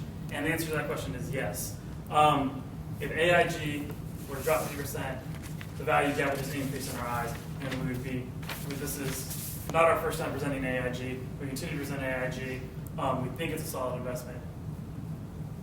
So I'm going to talk a little bit about the lucrative valuations now going forward. So same thing as the other group did, kind of looking at the trust itself. On a 52-week range, AIG is trading at the 3rd lowest within our portfolio. On a price to sales and a price to earnings basis, it ranks in the top 3 in valuations currently. And then of course, what we're saying on the price to tangible book, it is by far our lowest. So that's what we're saying. Buying a company of this quality and with this big of a name, being the number 1, number 2, top 5 insurer, almost everywhere it does business, is just difficult. I mean, you still find a discount tangible book like this all the time. We're going to evaluate some of its competitors: MetLife, Hartford, Allianz, Voya. So to break down, as Kelly was saying I was going to do earlier, DuPont analysis, you can see the net profit margin is tied for the highest net profit margin with its competitors, or with Voya Financial. Its total asset turnover is the best amongst its competitors. And this is one of the key ones we want to point out, is the financial leverage multiplier. That's one of the things we're super cautious of with AIG is, I mean, we know what got them into trouble. We know that too much debt, too much leverage can really just hurt a company and really just, I mean, take even the biggest companies down to their knees. So that's one of the things we're watching. They don't even, compared to their competitors, the financial leverage multiplier is less than half than the next competitor. And you can see the return on equity is second amongst this list, but again, that's being generated with a 15.38 financial leverage multiplier. To continue this cross-industry comparison, we're going to kind of look at how it trades and profitability metrics, different things like that. You can see on your far left, AIG is trading at industry-wide discounts to valuations across the board. They have the highest operating margin, highest net profit margin, and I know the price to sales and price to earnings, there's a little bit of discontinuity between there, and we're going to address that when we talk about the value lines and going forward. just the DuPont analysis, as Kelly was saying, in 2011 there was a little spike, but that was because we were beginning to liquidate the non-core assets of our business, so our net profit was increased. But you can see the total asset turnover and the financial leverage multiplier have remained consistent over the past 3 years, including the trailing 12 months. So again, we have this line right here represents the bottom 20% historically, bottom 30, top 70, and the top 80. On a price to sales metric, it's about a 60% threshold. So that would be kind of, it doesn't give us pause, but if you look at price to earnings basis, it's historically low. What this is telling us is that they're able to generate revenue, they're turning revenue into earnings more efficiently than they did before. Price to book, again, I mean, that's no surprise that it's trading historically low again. We said we have some AIG already in our portfolio, so we started looking at it around here, and as long as we see this discount, we're going to continue to think it's a great value. Price to free cash flow, again, this is the only metric that's elevated besides the price of sales, which we explained out, and it's near 60% threshold. So again, give us pause to look more at the net income statement, but I mean, it wasn't enough to deter us from the investment. The next three, enterprise value to revenue, enterprise value to earnings before interest and taxes, and then EBITDA, interest, taxes, depreciation, and amortization, all tell the same story. AIG is trading at historically low valuations, which again, that's what they were saying, is just the time to invest as a value investor. So our conclusion, what is AIG? Why AIG? Why today? They still have, as Tasha mentioned, there's a difference between a bailout and bankruptcy, and I'm going to touch on that. And we're going to kind of, not change Kelly's kill it and kill it again scenario, but just kind of elaborate on it a little bit more. The irrational market discount that still exists, which is what we showed, and it is a great company. It's one of the top companies, top insurance companies in the world today. So how is bankruptcy different than a bailout? In bankruptcy, you erase you basically get a clean slate. Take everything that you had, throw it away, start from scratch. This bailout, AIG got to keep its carry forward tax losses. What that means is they have foreign tax credits all across the world, and to this day, they realize about $18 billion. So this is not considered an asset by generally accepted accounting principles, so it's not going to show up on the balance sheet. What it's going to do, though, is these are real costs that AIG is saving going forward. So we're talking about, if in that kill it again scenario, we're talking about the vast majority of the, let's say the Star case, the Star versus United States case, would be completely erased. So that just furthers our margin of safety and furthers our confidence in the investment. So the investment. So even 7 years after the market, removed from one of the largest financial crises in American history, and the largest corporate bailout in American history, AIG continues to be irrationally discounted. So this gives us the opportunity to purchase one of the world's largest insurance companies at a 40% discount to liquidation value. So the only question is how do we want to invest in it? So as part of that bailout, the Federal Reserve AIG issued a special one-time dividend. It was a warrant with an expiration date in January of 2021. Just a special note, that warrant does contain anti-dilution measures. So if AIG were to issue more shares, offer large dividends that could somehow fundamentally impair the stock price going forward, the strike price would be lowered. So currently it's at $45 a share. And this just kind of looks at the returns of shares versus the returns of warrants. So for the next 6 years, the stock price did not move. Then we'd be looking at a 0% return on shares. And for reasons that I'm going to show you guys in the next slide, we're assuming that the warrants are purchased at $20.50 a share, a warrant. And so that would give you a negative return of 66%. At $65.50, that's a break-even point for the warrants, because you add back that $45 strike price, and it's a 26% return on just the shares. Now from there, if the gap closes that exists right now, we're looking at 58% return on the warrants versus a 49% return on the common shares outstanding. Finally, we grew tangible book at 3% over the next 6 years, and we say that the gap closes. What we see is about a 67% return on the shares with over 100% return on the warrants. For that reason, we recommend a limit order to purchase AIG warrants with a strike price of $20.50. So we're open the floor to questions, and again, with the same quote that we started with, and then we think that AIG is the prime example of what it means to be a value investor and what it means to identify value in an overvalued market. and we just need to be fearful when others are greedy, and greedy is when others are fearful. As long as the market continues to irrationally discount AIG and not look at the numbers and not look at the intrinsic value of the company, then we'll continue to find it to be a solid investment. Thank you. John?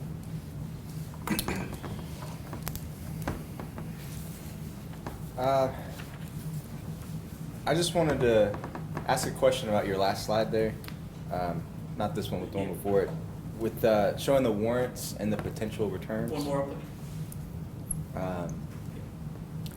So you said this is over 6 years? Yeah, it would, so 15, 16, 17, 18, 19, yeah. 20, 21? Yeah. So, in your illustration, I mean, what's your base case scenario? Is it the $87 stock price and you get 105% return on the warrants? I mean, we're saying if we don't grow tangible book, and we're saying, I would probably say this would be the base case scenario. I mean, just tangible book stays flat, but the gap closes, or, I mean, you can make the other argument that tangible book grows modestly and the gap continues to be there.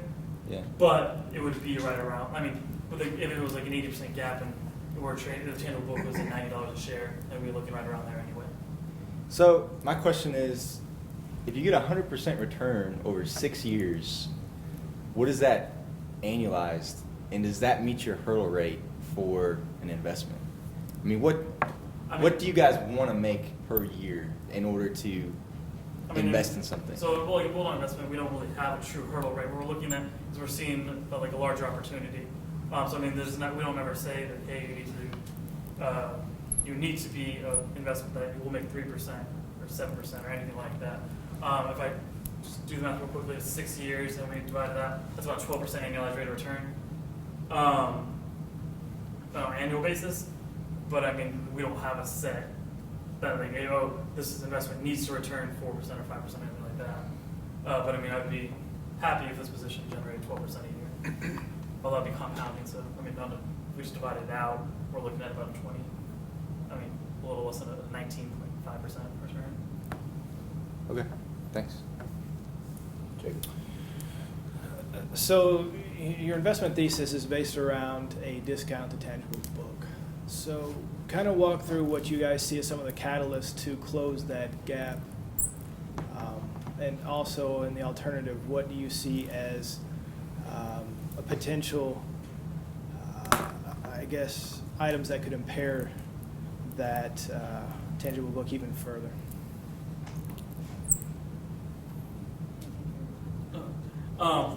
So it's, to be honest, it's difficult for us to identify something that would be like, I mean, we don't think any one event's going to happen, and then on Friday, and then Monday morning, the stock market's going to open, and then all of a sudden the gap closes. So I mean, we're just going to want to continue being one of the. If you can go to the appendix right there. You're going the wrong way. Sorry. Go to B. So as they continue to be one of the top insurers in the world, I mean, like, we're just hoping that that people will begin to recognize that AIG is a systematically different, like a fundamentally different company than what they may perceive it to be, and that they're not even that it gets a premium valuation, just that it gets a fair valuation relative to its competitors. As far as what can farther impair, I mean, we could continue to lump on like disasters or attacks like that. But I mean, there we have to ask ourselves, what's the likelihood that we're talking about? And I mean, yeah, being an insurance company, you have increased exposure to that. But if we start going through if we start going through like stuff that's such small, or I don't say small likelihood because it's a realistic possibility. I mean, we could make the tangible book, we could discount it to almost nothing if we just kept on saying, I mean, hurricanes and earthquakes and tsunamis. I don't know really how else we would, other than what we did, because again, like Hillary was saying, we took the property damage from 9/11 and we took the second largest single insurance payout in one, like a single claim, and we showed what it would do. Obviously, and again, we're not trying to say, we're not counting on the Star case going one way or the other, we're just saying this if it is, if that case goes in the United States' favor and AIG is not on the hook for $25 billion, then I mean, that makes a substantial difference in kind of the room that they have to take on other things. So you started your presentation by discussing the fact that if you liquidated everything, you'd have an immediate 32% return on your money. Well, then why haven't you called management and told them to liquidate the whole company today? Why can't you do that? Or can you? And if you can, why haven't you?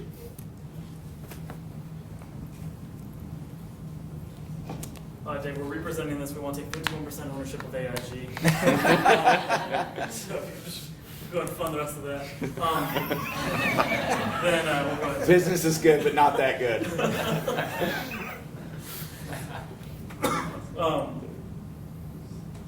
I don't know. I wouldn't want to liquidate the company today. I wouldn't want to say, hey, let's get a 32% return today. To me, that seems maybe a little bit myopic on the shareholders' part. I would much rather hold it for a long term. Let the gap close, let it continue to grow. Because like I said, we do think this is a great company. I don't know if we could do that. I don't know. I mean, if there would be any reason that that shareholders in an aggregate couldn't go to the board of directors and say, why don't you liquidate this? But again, I mean, as a shareholder, I'd be disappointed if they just sold all their assets off and paid out and closed up shop. Okay. So insurance premiums are just a piece of the puzzle for AIG's total revenue. The other aspect is the float that they invest, and whatever they receive on their investments, also counts towards that revenue to some extent. So can you talk to us a little bit about how is AIG investing that money? How is AIG, you're given premiums, what is management doing, and are you comfortable with those investments? If you go back home and then go to life and retirement investments, this is a breakdown of their life and retirement investments as a whole. You can see the majority of their bonds are rated BB, B or better.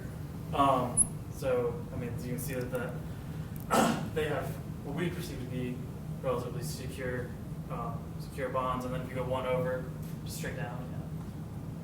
This is what the property and casualty looks like. Again, these investments are even of higher quality. So, I mean, a lot of it is exposure to the bonds market.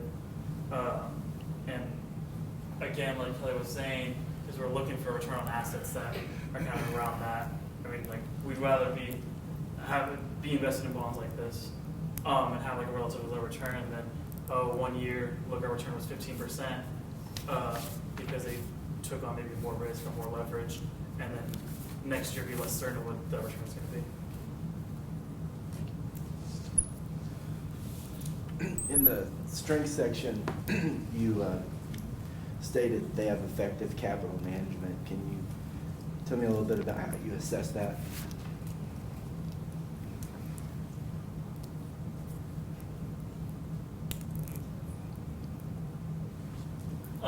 Again, we're looking at like stuff like the obligation ratio and like Kelly was outlining, obligation ratio, interest expense.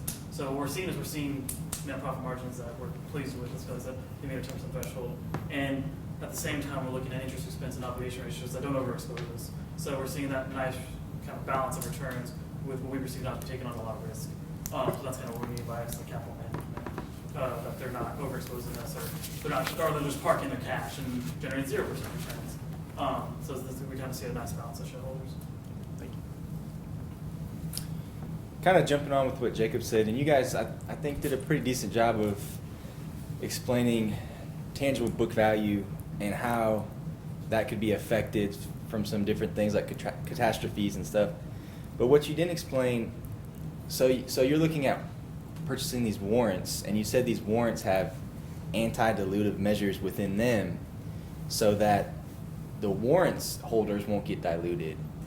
But on tangible book value per share, there's two things to that equation. There's tangible book, and then there's the per share in the denominator. So if the shares outstanding go up as a result of these warrants expiring and people then getting common shares, have you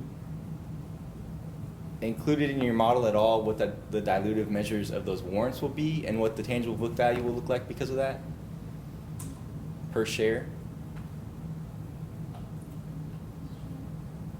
Do you know if that many treasury stock on that book that would be the issued stock, or was it all new stock? Because it's I know they have some churches that run on no, I don't know that answer. If you increase the 46, go back to one of the Kelly slides.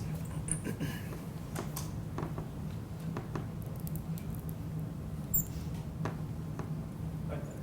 So we say a 45. Okay, so that's about a 10% increase. Or no, it's not a 10% increase.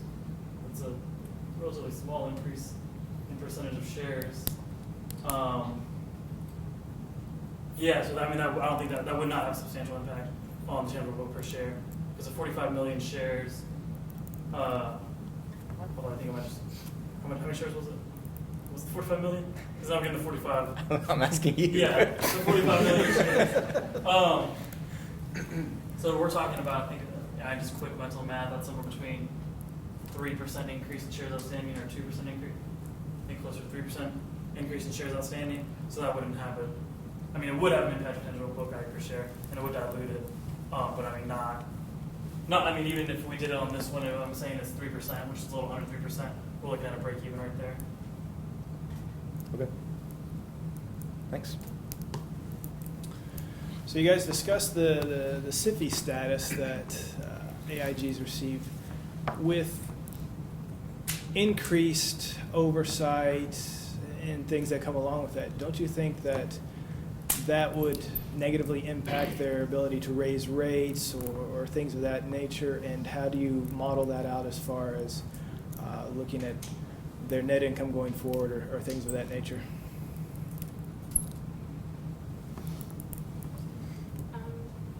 Well, we haven't modeled that out, but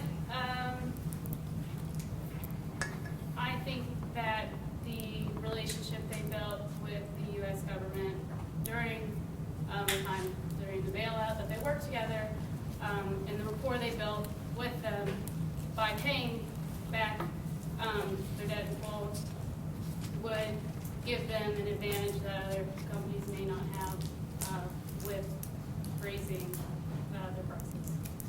AIG is not a stranger to these increased regulations. It's something that they already have implemented from having the government be an 80% shareholder. So a lot of these regulations aren't shocking to them. That they're becoming this way. And the net profit margin that we showed, based on the DuPont analysis, was and on the cross-industry comparison, was still the highest in the industry against those 4 competitors. So even if that got impaired a little bit, there was one other person, I think it was Hartford, that had a 13% net profit margin, but something like that second. And again, it's something that they've already been dealing with since the bailout. So you guys spent some time talking about terrorism. And we live in a very, very different world these days. Sometimes it's cyber terrorism, but other times it's people blowing up buildings and things like that. And that is just the nature of the world we live in. So to me, that would set every insurance company on edge. And you talked about the terrorism risk insurance program and that they have to be a part of that. Is that a good thing or a bad thing? Why?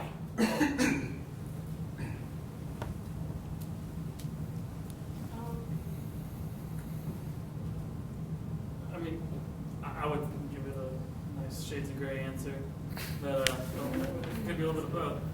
Because obviously, if there's increased share size, it's increased payouts for AIG. At the same time, AIG should be able to offset the premiums with that. And more than that, if there's more tax, then there's an increased demand for insurance, for insurance companies to insure against terrorism. And so, we'd be hoping that AIG would be able to properly calculate and properly manage that risk and the probability of terrorist attacks hitting different portions, and they would offset it, and at least be no worse for it. Thank you. So there's a gentleman that goes by the name of Mr. Bruce Berkowitz, and he somewhat opened Bulldog's eyes. He was one of the guys that led the charge on AIG and said, look, it's a different company, it's restructured, and it's trading at this great discount.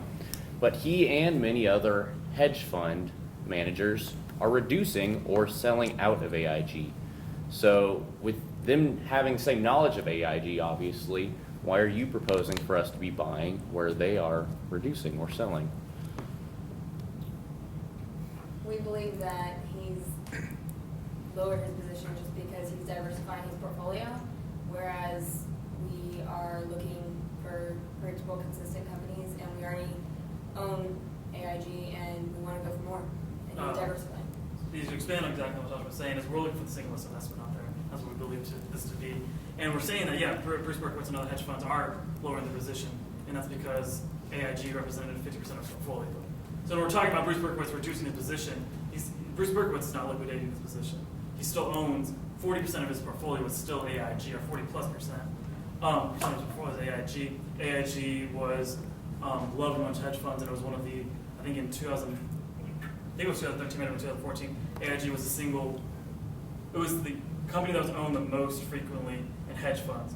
So when we're talking about them reducing the positions, yes, that might be a true statement, but coming from such a large base, I mean, it's surprising.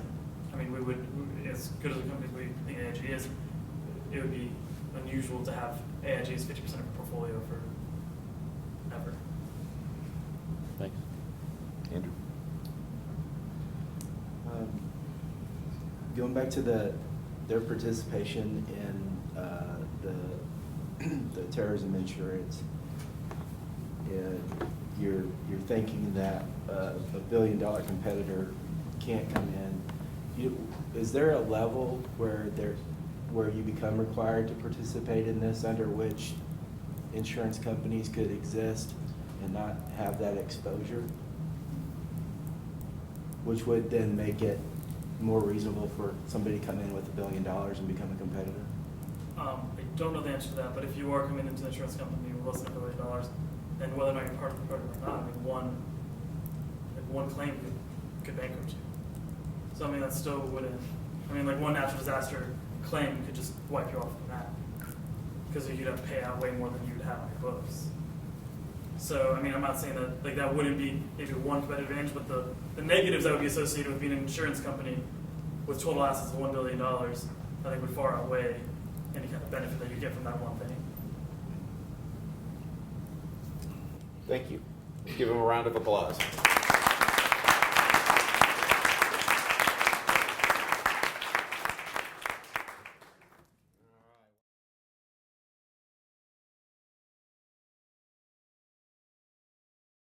Well, thank you to everybody for sticking around. I know it's late on a Friday afternoon.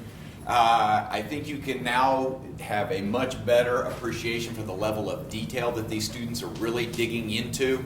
This is not just some day trading idea. They are truly doing what I consider to be very, very good research. So that said, on Monday, we will add to our portfolio with more shares of AIG warrants. Congratulations.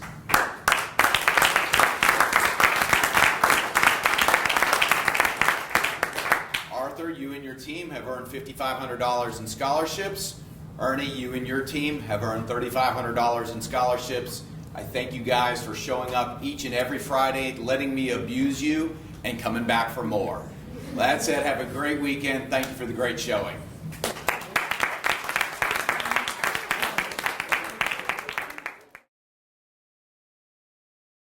For more information, please visit tlu.edu.